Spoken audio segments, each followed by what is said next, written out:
Assalamualaikum warahmatullahi wabarakatuh. Perkenalkan, nama saya Yulia Kulsum dari kelas 06 SMJ 004 Fakultas Manajemen. Yang terhormat dosen Pak Joko Prasetyo SPD MPD. Di sini saya ingin menjelaskan analisa kesalahan yang dilakukan oleh manajemen Transmart untuk memenuhi tugas UAS akhir semester saya di mata kuliah Sistem Informasi Pemasaran. Transmart, gerai retail raksasa yang pernah berjaya di masanya, kini berada di ujung tanduk. Transmart tak mampu beradaptasi dengan pasar, kalah dalam kompetisi persaingan harga dengan perusahaan retail lainnya. Tanda-tanda kekalahan Transmart dalam menghadapi pasar persaingan retail dimulai pada awal tahun 2020. Vice President Corporate Communication Transmart, Satria Hamid menuturkan beberapa gerai sepi karena masyarakat masih dalam tahap peralihan dari masa COVID-19. Karena mereka selama pandemi terbiasa untuk berbelanja online atau belanja dari rumah. Sementara itu, PHK karyawan dan penutupan gerai terus-menerus dilakukan untuk efisiensi pasca pandemi. Situasi Transmart memburuk. Gerai sudah tidak menggunakan pendingin udara, rak-rak kosong, jumlah barang dan kasir pun gak lengkap lagi. Transmart gagal beradaptasi dengan perubahan perilaku konsumen yang beralih berbelanja online pada COVID-19.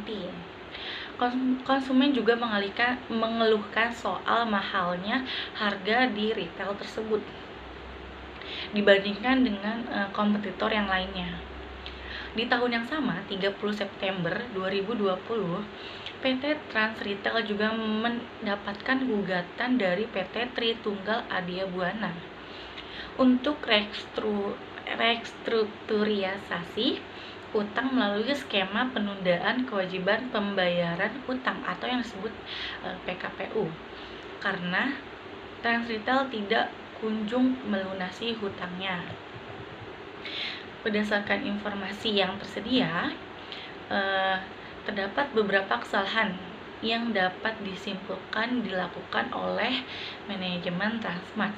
Yang pertama, keputusan bisnis yang buruk.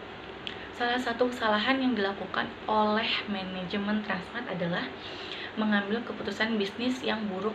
Keputusan bisnis yang buruk dapat berkontribusi pada kegagalan perusahaan tersebut. Lalu yang kedua, ada pengendalian internal yang lemah. Manajemen Transmart juga terlihat memiliki pengendalian internal yang sangat lemah. Sistem pengendalian internal yang baik sangat penting dalam membantu manajemen dalam pengawasan kebijakan dan pengambilan keputusan yang tepat. Lalu yang ketiga, ada manajemen krisis dan reputasi yang kurang efektif. Transmart menghadapi beberapa krisis dan masalah reputasi. Salah satu kesalahan yang dilakukan oleh manajemen adalah kurangnya langkah-langkah strategis dalam mengelola krisis dan memperbaiki reputasi manajemen tersebut. Manajemen yang gak berhasil mengelola krisis tersebut dengan efektif atau gagal memperbaiki reputasi dapat menyebabkan kerugian yang berkepanjangan tidak ada hentinya. Lalu menurut saya ada beberapa langkah strategis yang dapat dilakukan oleh manajemen Transmart. Yang pertama, ada pengembangan SDM dan kepemimpinan. Manajemen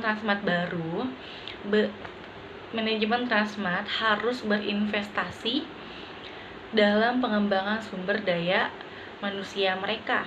Ini termasuk melatih dan mengembangkan karyawan, memastikan kepemimpinan yang efektif dan menciptakan budaya kerja yang kolaboratif dan inovatif dan mendapatkan kinerja yang baik.